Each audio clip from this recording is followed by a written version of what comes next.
Hello, everyone, and thank you very much for joining me. I, of course, am Rotype, and I'm back here with MouseGunner in our guided Factorio series. And in between episodes, we've set up a couple different separate unloading stations. Now, the reason we did that is because we have each train being loaded with a different raw material. As you can see here, we've got iron over here on the left and coal coming in here on the right. And so we set up these separate unloading stations so the trains can be unloaded and fed directly into where the material needs to go. We don't have to do any kind of sorting or filtering on the base. We just send the trains to the proper station and it unloads. We don't have to worry about it. So that's what this kind of stuff is here. Some of it's temporary and some of it's, not in its final form, but it does the job. It gets the raw materials in to where it needs to go.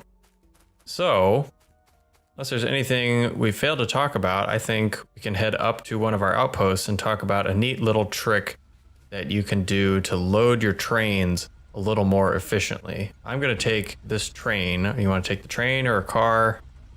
Well, actually, I'm just noticing we have a backup of trains. So I was trying to facilitate this in a way that the trains can get into the track without having this backup, but I think I failed a little bit here. What I did is I put a secondary line here, but as we can see, the train is stuck here on this track waiting. So I didn't give it a way to get over. So that's something we'll probably remedy here in a bit, but I don't know if I have the track space to do it. So I'll just have to keep in mind that's something I need to fix. Yeah, basically what we've done kind of foolishly is put this unloading station at the only input to this entire region, this entire little space here. So just as is happening right now, if there's a train stopped at this station and waiting to unload, the next train can't pass it because there's no bypass track. This is the only way it can get in. So not the ideal way of setting up our unloading station. And at some point in the near future, we'll probably go through and kind of reformat this whole area so it's a little more efficient. Yeah, we were running desperately low on coal, so we kind of had to do this quick and dirty, unfortunately. As a matter of fact, we probably could send the train on its way, so because we are backed up. And I'm actually, so I'm going to ride it because that's where we're going to talk about our next topic. I welcome you to get in the other locomotive if you want, and we can head up there. Oh, yeah. And off we go. So now you'll see as this one leaves, the other one will have the space, the clearance to go in. It remains on screen before it. So when we get there, what we're going to talk a little bit about are a new item called combinators that we haven't actually talked about yet. And they can get really complicated, so I'm going to start with just kind of some basic things. And I'm going to start with, so they're in use here, but we'll talk about that in a minute. We're going to start with the basics down here. And the combinator is this 2x1 item here with the greater than sign on it. And they pretty much do what you tell them to do. So here, obviously, we have what's called a decider combinator, as it says. And if you click on it, you'll see what you're asking it to do. You'll see a section called parameters, a blank space, an operand, and an output, or the output section.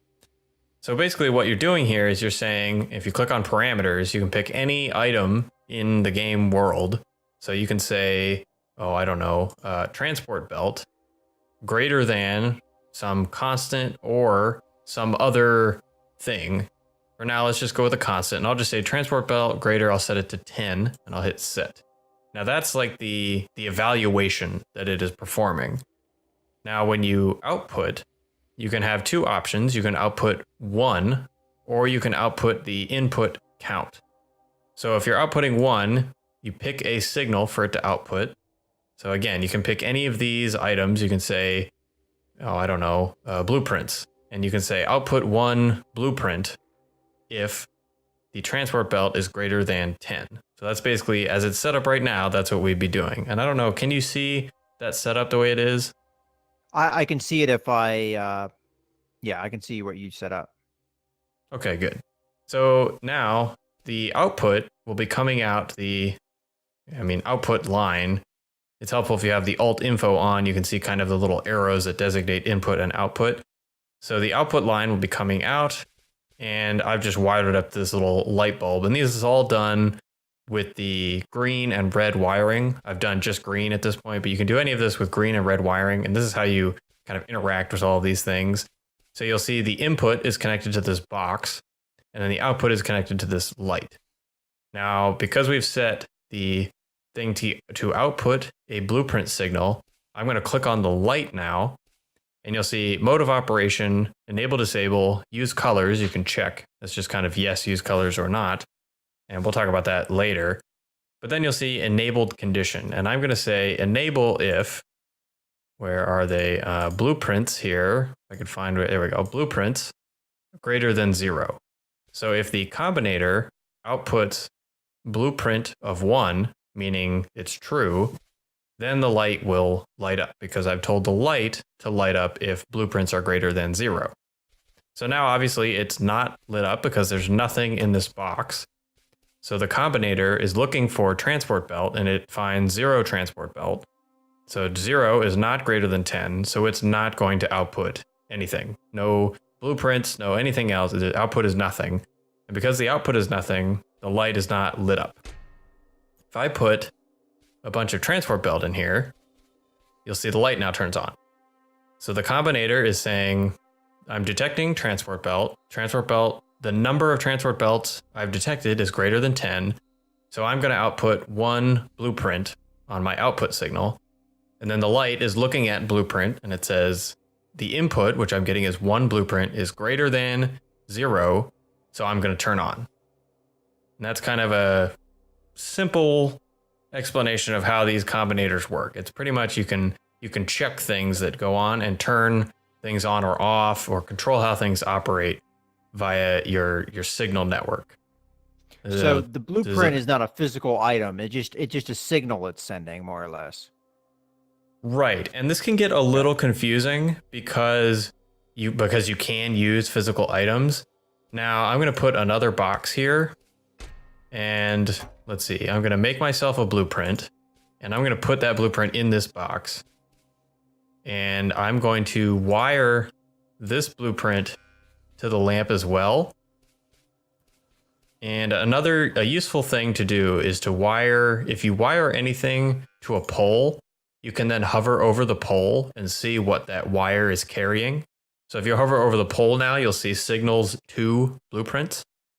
Mm-hmm.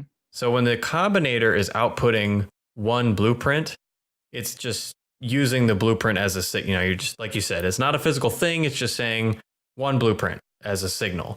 But because it is a physical thing, it can be added to something else. So this second box that has 1 blueprint in it is also outputting a signal of 1 blueprint. And when you connect 2 signals together with the same type, they get added. So that's why our signal now has 2 blueprints, because we have 1 coming from the combinator and 1 coming from the box. That makes sense? Mm-hmm. So it can get a little confusing. There's also what you can do in the output tab of the combinator is all the way at the end. You can output signals instead. So you can output, like, I just changed it to T. So now it's outputting something that's obviously not a physical entity. So that helps things. You can be a little less confusing that way to say, okay, there's no way this T is going to be added to something else because there's no such thing as a T item. So that's a little bit helpful. And now if you hover over the pole, you'll see on our signal, you'll get a T and a blue blueprint. You'll also notice that the light is still on because it's getting the blueprint signal now from the box instead of from the combinator. If I take the box away, the light is still looking for blueprint. And even though the combinator signal is outputting, it's now outputting a T instead of a blueprint. So the light is not lighting up. It doesn't find any blueprints. All of that makes sense. Okay, so the use colors thing, I'm not exactly sure how that works, but I'm not going to worry about it. Well, so the use colors, let's see. Let me see if I can make Okay, so here we go. I can make an item to show the used colors. It'll just take a second till it manufactures. There we go. So this other thing is a constant combinator. And a constant combinator is, it's kind of a funny name. It basically just manufactures a signal of whatever you want. So you don't have to put transport belt in it to get a transport belt signal. You just tell it to output, transport belt or whatever you want. But on the signals page, the last page of the signals, you can see a bunch of boxes. You'll see all the letters, 0 through 9, and then A through Z, and then a bunch of colors. You got red, blue, green, all these other colors. If you pick one of those colors, like I just picked, green, and then you wire it to the light, and we click the used colors box in the light, it will use that color. So that's kind of just how you get colors. If you output a red and a green, so you'll see now it's red and green, it takes the red, because on the signals page, it always takes the leftmost color and overrides all the other colors. So if I want black, I have to make sure there are no other colors in this output box. I'd have to clear the red and green. And now, actually, I guess it doesn't output black because I don't know how a light would output black, but maybe a gray. Let's see if it'll do gray. No, maybe not. Cyan. I guess cyan is the, farthest right color you can actually access and have a light use. But then I can just start adding all these other ones and it'll just override because I'm moving left along the color tree. So that's how you get colors. And people have made all kinds of crazy designs with colors. And I think somebody once made a Rick Roll music video using combinators, and people get crazy with this kind of stuff. But this is the basics. Now, does that make sense? Yeah, I think so. Okay, so the basics are pretty simple. I will, just to be complete, I'll show you the other type of combinator. There's this one, which is called the arithmetic combinator. And instead of doing evaluations like greater than, less than, all of these things that show up in the evaluation of the decider combinator, this one, as it might say, does arithmetic, divide by, multiply, plus, minus, percent. I don't actually know what that, maybe that is. I'm not sure what percent is. It looks like he can even do power. So you have all these different things that it can do. And that's just another way of performing operations. You can write logic. You can really, I guess technically it's a form of coding with all the operations you can do. Now this is one of the probably more common applications of it. Now this will get really complicated, but in reality, the idea is pretty simple. So this one, you might actually want to turn your alt info off so you can see how the actual wires are going here. So what I've done is I've used a green wire and I've connected all the chests to each other. So just running straight up, connecting all the chests to all the other chests and nothing else. And that goes to the input of this decider or arithmetic combinator. So when I've connected all of these chests together, it's just adding everything in the chest onto the green wire. So I'm going to go ahead and make myself some more green wire, and I'll connect. Oh man, making green wire takes a while. Okay, here we go. So I'll connect this input to the pole so we can see what it says. So it says 51,000 coal. And that is the total of all the coal in all the boxes. 51,000 coal in all these boxes. Now, what I've done with the output is I've divided everything by minus 24. So I'm dividing 51,000 by minus 24 to give me the average number of coal per box, because there are 24 boxes. So the sum divided by the number of boxes, that gives me the average number of coal per box. And then I ran that output and connected it to every single inserter here. All these fast inserters have the input to the inserter coming from the output of this combinator, so that average. And if we hover over the combinator, you can see output signals minus 2.2 thousand. So that is what each inserter is getting. Now, each inserter is wired. I'm sorry. So if you hover... Yeah, it gets a little complicated. So if you hover your mouse over this arithmetic combinator, you can see the input and output signals. So you'll see 54,000 input and minus 2.2 thousand output. Unfortunately, I can't see that because my my HUD is blocking it with the way things Oh, are interesting. in this game. Yeah, for some reason my mini map is rather large, and when I hover over, the little window that pops up is like almost off the screen at the bottom. So the Oh, last thing I wow. can make out is energy consumption. Everything else gets hidden behind my my little toolbar with the tools and stuff. Huh. Okay, well, I guess you'll have to trust me. um, It could be yeah, something that'll that has to do with my text scaling for my screen. I don't know. I don't know how this game handles Yeah, that. that does sound like a UI scaling. That sounds like it.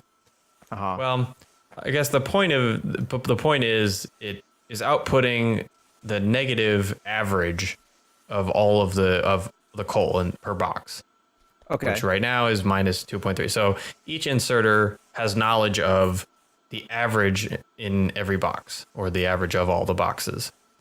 It also knows what is in kind of its own box. And that's, if you zoom in all the way, you'll see a little tiny red wire connecting an inserter to its box. It's a little tiny thing. Yeah, I see. So it. that is, yeah. So it's a red wire to make sure. We were talking before about how signals, if they're on the same wire, they'll add. So I didn't want this. I wanted the red network to be different from the green network, because I want the box to the inserter to not add with the other signal coming from the combinator. Okay. So it's a different color. So now if we click on one of the inserters, we can say in the enabled condition, we say if everything is less than 0. Oh, wait a minute. I do want them to be added. That's right. So I explained that a little bit. Let me go back. I want the signals to be added because I want the amount in the box to be added to the average. And if the amount in the box added to the average is negative, that means the average is a larger number, because the average is a big negative number. So that means the box has less than the average in it. I realize I didn't quite explain that correctly, but did my second attempt make any sense? All right, I have questions for you, but I'm holding them until the end of the end. Okay, so basically what I'm doing here is I'm saying, what is the average of all the boxes? What's the average that's in each box? And that's on the green wire going into the inserters. Then I'm making that negative. I'm adding to that the number of the amount in each box. So if the average is a larger number, a bigger absolute value, then the amount in each box will not surpass it, and the overall number will still be negative. And so that is when the inserter is enabled, because you want to add more to that box if the amount in the box is less than the average. Okay. So so what I'm understanding then is the whole purpose of this is to make it so every box is more or less being loaded at the same speed? Exactly. Or So the if same amount? one box, so if one box has a ton of coal in it and other boxes don't, you don't want to load that first box anymore. You want all the other boxes to kind of load up until they're about even with it, and then all of them load up about evenly. Okay. Yeah. Okay. I understand that. Yeah. I think. So that's a general objective, and this is one of the more common things that at least I've seen these combinators used for. It's kind of complicated as evidenced by my first attempt of explaining it, but it's a useful, I think, demonstration of things you can do, little problems you can solve, because you can imagine if you have a stream of coal coming in and the first box just loads it all up, and then the other boxes don't get them, you're going to unevenly load your wagons, and then your train is going to have to sit there a little bit longer until everything gets loaded up. So it's just like one of those little solutions that this game kind of fosters where you don't have to and it'll get done. But if you really want to dig into the nitty gritty and kind of fiddle with it, you can make these really cool solutions. And that's basically what Combinator's for. You can play the whole game without ever using them, or you can really get in and start fiddling with the features and making really fancy signal network things. And you can do that. Any other questions about signal networks, combinators? We'll get into it probably a little bit later, just as I'll use them for this and that. I'm not really into them all the time, but I like to use them sometimes. But they kind of make sense. Yeah, I think so. So would you recommend having this on the offloading stations too? So there are Or do you certain think that would not be useful?